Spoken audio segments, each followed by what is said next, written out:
নমস্কার বন্ধুরা, PD family ব্লগে তোমাদের সবাইকে অনেক অনেক স্বাগত জানিয়ে ভিডিওটা শুরু করছি। তো দেখো, সকালবেলা ঘরে পুজো টুজো দিয়ে তারপর এখন বাটা সাজিয়ে নিয়েছি যাওয়ার জন্য। তো আজকে তো বিজয়া দশমী, তো বাটা ছোঁয়ানোর জন্য যাচ্ছি আর কি। আর এদিকে দেখো, ঘরে পুজো দেওয়া হয়ে গেছে, ঘরে ভোগ টোগ দিয়ে ভোগটাও লাগিয়ে নিয়েছি।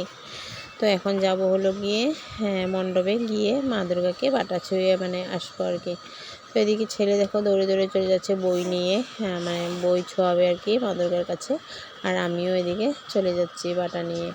তো যা যা নিয়ম কানুন থাকে সব কিছু করবো। দশমীর দিন তো অনেক কিছুই নিয়ম থাকে, তোমরা সবাই জানো, বাঙালির ঘরে ঘরে এই নিয়ম হয়। তো এদিকে দেখো চলে আসলাম, আর এসে দেখি এত ভিড়, সকাল থেকে শুরু হয়ে গেছে বাটা ছোঁয়ানো, তো অনেক ভিড় ছিল। তো দেখো পুরো গ্যাদারিং, তো আমি লাইনে দাঁড়িয়ে আছি, সব এক এক করে লাইন করে তারপরে গিয়ে বাটাটা ছুঁয়ে চলে আসলাম। আসার পর দেখো এদিকে সিঁদুর খেলা হচ্ছে, সবাই সবাইকে সিঁদুর দিচ্ছে, প্রসাদ দিচ্ছে এই আর কি। তো এদিকে আমারও সিঁদুরে দেখো থালা পরা পুরোটাই একদম সিঁদুর সিঁদুর হয়ে গেছে।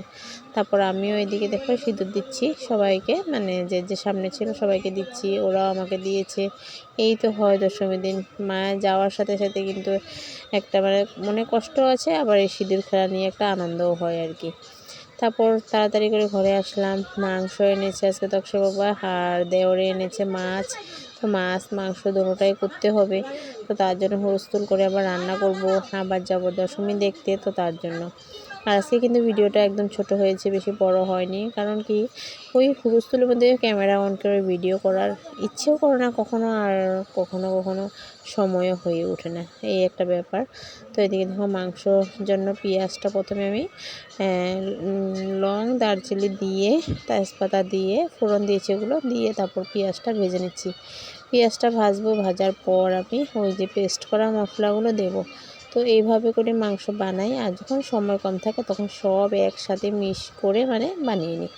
তো সব একই টেস্টটা কিন্তু আমি কোনো আলাদা পাই না, আমি একই টেস্ট পাই যেমনি করে যেভাবে বানাই, টেস্টটা কিন্তু আমার মুখে একই লাগে। তো আজকে কী হয়েছিল, মাংসটার মধ্যে কিন্তু একটু ঝালটা বেশি হয়ে গেছে।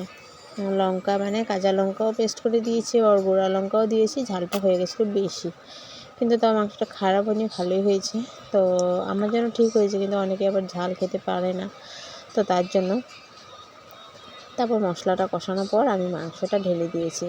মাংসতে কিন্তু আমি আগেই নুন, হলুদ আর লঙ্কার গুঁড়া আর কাঁচা মিঠা তেল, সর্ষের তেল আর কি, তো ওইটা মেখে রেখে দিয়েছিলাম।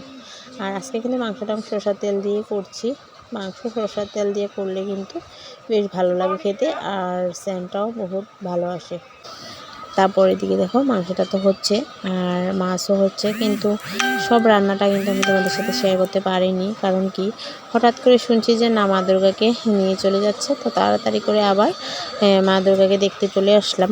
আর এখানে আজকে তাড়াতাড়ি কিন্তু দশমীটা হবে, কারণ কি জুবিনদার জন্য একটু তো জানোই আর কি আসামের কি অবস্থা, তো এত একটা হুলস্থুল করবে না, বক্স টক্স বাজতে দেবে না, কিছু না, তো এই স্বাভাবিকভাবে আর কি দশমী করবে।